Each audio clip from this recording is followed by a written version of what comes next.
الحمد للہ نحمده ونصلی علی رسوله الکریم اما بعد۔ نفل نمازوں سے متعلق ہمارا یہ 20واں درس ہے۔ رات کو اٹھ کر تہجد پڑھنا، قیام کرنا، یہ اللہ کے بندے ہونے کی دلیل ہے اور ساتھ ہی ساتھ اللہ کی شکر گزاری کا ایک بہت بڑا ذریعہ ہے۔ عائشہ رضی اللہ تعالی عنہ اور حضرت مغیرہ بن شعبہ رضی اللہ تعالی عنہ یہ دونوں روایت کرتے ہیں کہ نبی کریم صلی اللہ علیہ وسلم رات کو قیام فرماتے، یعنی تہجد پڑھتے، اتنا پڑھتے کہ یہاں تک کہ آپ کے قدم پھٹ جاتے تھے، سوج جاتے تھے اور پھٹ جاتے تھے۔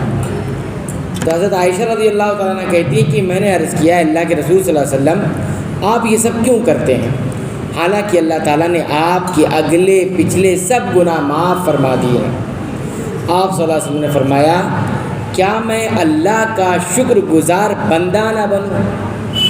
تو جواب میں آپ صلی اللہ علیہ وسلم نے دو باتیں کی، یعنی آپ صلی اللہ علیہ وسلم قیام کریں، رات میں تہجد پڑھ رہے ہیں اور اتنا پڑھ رہے ہیں کہ آپ کے قدم سوج جا رہے ہیں۔ تو جواب میں کیا کہہ رہے ہیں آپ صلی اللہ علیہ وسلم کہ کیا میں بندہ نہ بنوں؟ ایک بندہ بننا، یہ قیام کرنا گویا اللہ کا بندہ بننا، اور دوسرا کیا شکر گزار بندہ نہ بنوں؟ تو اس سے یہ معلوم ہوا کہ رات کو جو اٹھ کر تہجد اور قیام کرتا ہے وہ شکر گزاری کا ایک بہت بڑا ذریعہ ہے۔ اس حدیث سے ہمیں کئی ایک بات معلوم ہوتی ہے، 4 باتوں کا میں ذکر کروں گا۔ پہلی بات تو یہ معلوم ہوتی ہے کہ نبی کریم صلی اللہ علیہ وسلم کی عبادت میں حد درجہ محنت اور لگن۔ آپ دیکھیے آپ صلی اللہ علیہ وسلم کی عبادت کے اندر کس قدر محنت ہے اور لگن دیکھیے، یہ پہلی بات معلوم ہے۔ دوسری بات جو اہم ہے وہ یہ ہے کہ جس شخص پر اللہ تعالیٰ کوئی نعمت دے، کوئی نعمت اس کو عطا کرے یا کوئی بڑا مقام اور فضیلت عطا کرے تو اس پر اس کا شکر گزاری لازم ہو جاتی ہے۔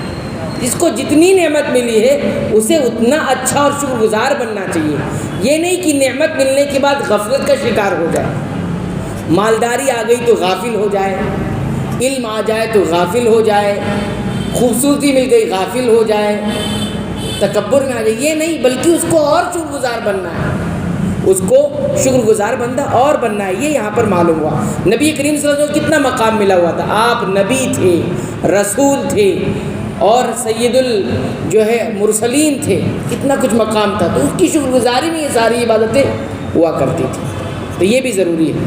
تیسری بات، نعمت ملنے کے بعد شکر میں اور زیادہ اضافہ ہونا چاہیے۔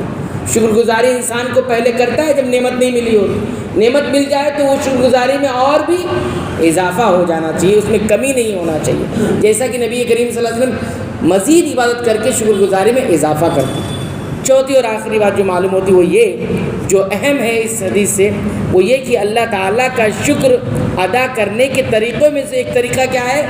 رات کا قیام و تہجد۔ انسان چاہتا ہے کہ میں اللہ کا شکر گزار بندہ بنوں تو فرائض کا اہتمام کرے ہی کرے، فرائض جو عبادتیں ہیں وہ تو کرے ہی کرے، لیکن مزید اگر اللہ تعالیٰ کا شکر ادا کرنا چاہتا ہے تو کیا کرے گا؟ اس کے لیے رات کو اٹھ کر چند رکعت نماز بھی پڑھے، اس سے مزید شکر گزاری انسان کی پیدا ہوتی ہے اور وہ شکر گزار بندہ بنتا ہے۔ اور جو قیام وغیرہ نہ کرے، فرض بھی چھوڑ دے تو وہ شکر گزار بندہ نہیں ہے، وہ شکر گزار بندہ نہیں ہے۔ بہرحال قیام کی ایک فضیلت جو ہے، رات کی یعنی تہجد کی ایک جو فضیلت ہے وہ کیا ہے؟ یہ شکر گزار بندہ بننا بھی ہے اور ساتھ ہی ساتھ بندہ بننا بھی ہے۔ کیا؟ بندہ بننے کا ثبوت دینا ہے اور ساتھ ہی ساتھ شکر گزار بندہ بننے کا ایک بہت بڑا ذریعہ ہے۔ اللہ تعالیٰ سے دعا ہے رب العالمین تو ہمیں رات کی نماز پڑھنے کی بھی توفیق عطا فرمائے، یعنی تہجد پڑھنے کا بھی اہتمام کرنے کی توفیق عطا فرمائے۔ اے اللہ تو ہماری مغفرت فرما دے، ہمارے والدین کی مغفرت فرما دے، تمام مسلمانوں، مومنوں، اہل توحید کی مغفرت فرما دے، آمین۔